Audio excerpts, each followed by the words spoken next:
Right. So this is going to be a guide for the range tanking of Lokkestiiz on Sunspire. Now, in this particular run, it's going to be a hard mode run. However, you can do the same thing whether it's hard mode or not. You can do the range tanking regardless of which version of VSS you're planning on doing. Now, the main reason why we range tank this fight in the first place is because when you range tank, you don't get any Dragon's Breath. And what you can do is, by range tanking it, you can cause a lot of damage as a tank by reflecting the damage back using defensive stance.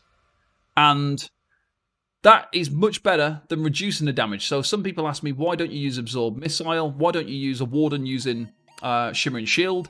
Well, that's because we're not trying to absorb it.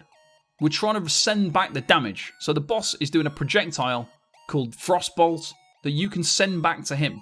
And that can hit the boss for 200,000 damage or more. So I've done hits of 230, 240k damage.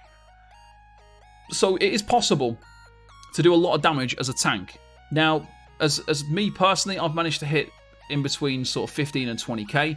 If you were to set up to actually do damage as well, you could potentially, while range tanking, hit probably about 20 to 30k if you were really pushing it in certain sets, probably light armor, a few more different skills and things like that. You could probably push out 30k DPS or something.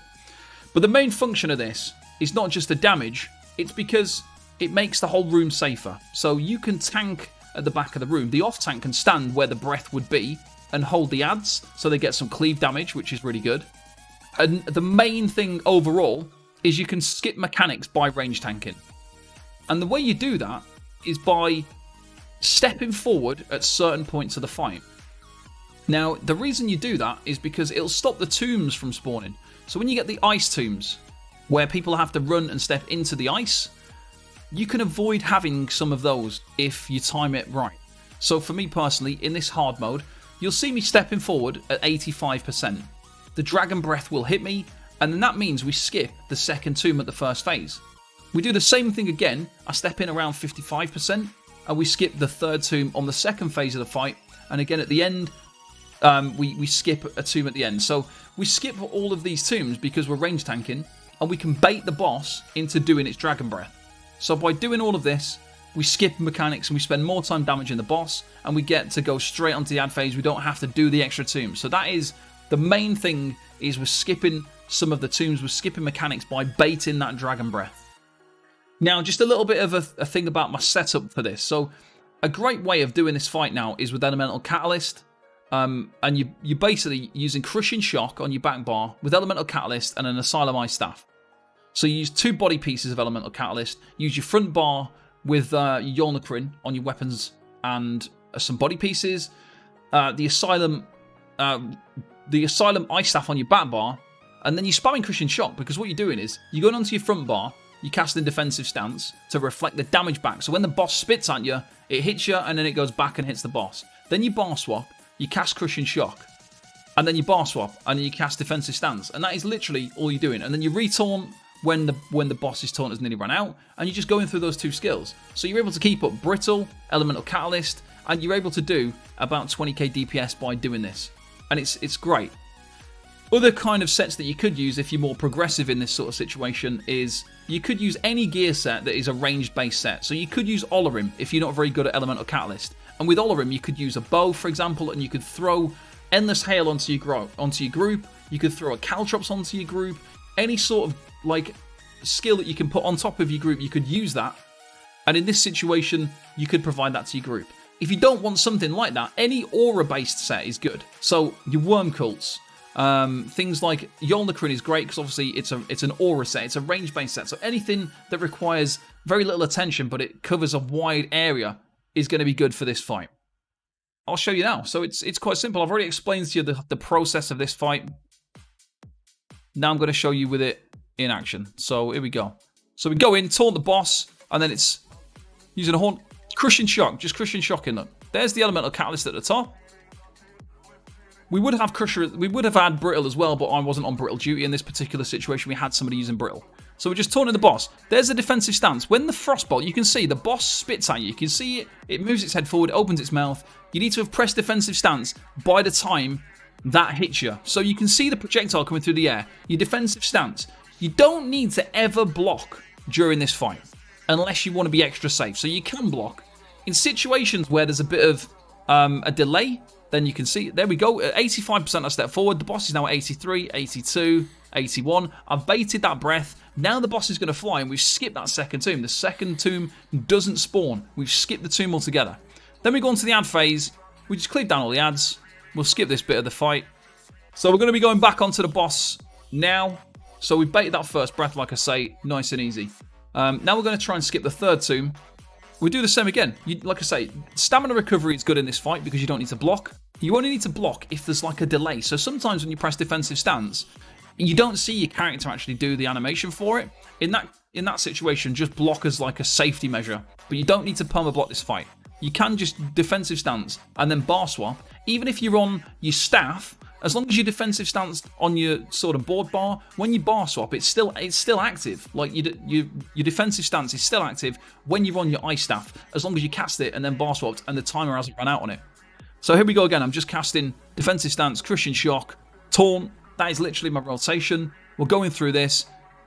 We're on tomb 2 and we're going to try and skip tomb 3. So the boss's health, we're waiting until 55%. This is group dependent. If your group's got a little lower DPS than this group, you might have to step in at 53. But you want to avoid getting that third frozen tomb. You can see I've got 10 seconds, 9 seconds in the middle of the screen there. It says when the frozen tomb's going to spawn. But we're at 55%. So I'm going to step forward now.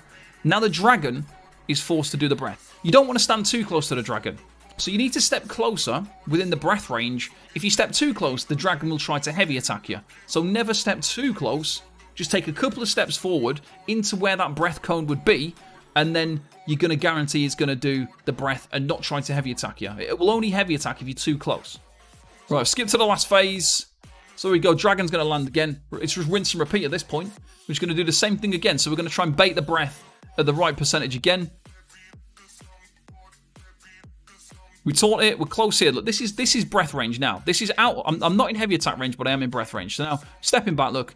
We're just crushing shock. It's like using crushing shock is cheaper than force pulse, and it's going to give you all 3 elements, and you're going to be able to keep up 100% elemental catalyst when the dragon's on the ground, because you only have to cast 3 skills this entire fight.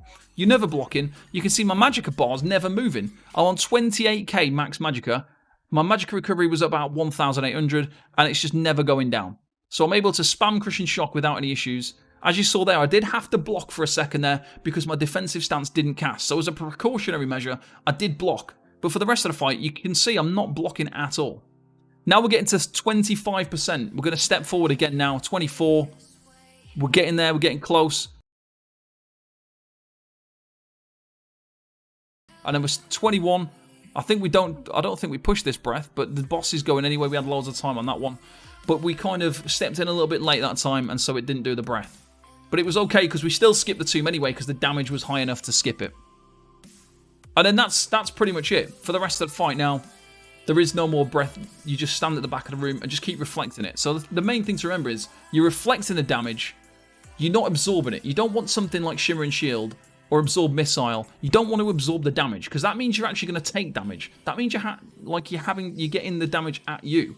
Whereas doing this method where you use defensive stance, it is quite difficult on the stamina resources, but you are doing damage to the boss. It's sending the damage back at the boss, and it's helping your group because you're doing more damage. Another thing to remember is for this particular fight, you want to use the Shield Master passive on your CP because that will reduce the cost of defensive stance by 10%.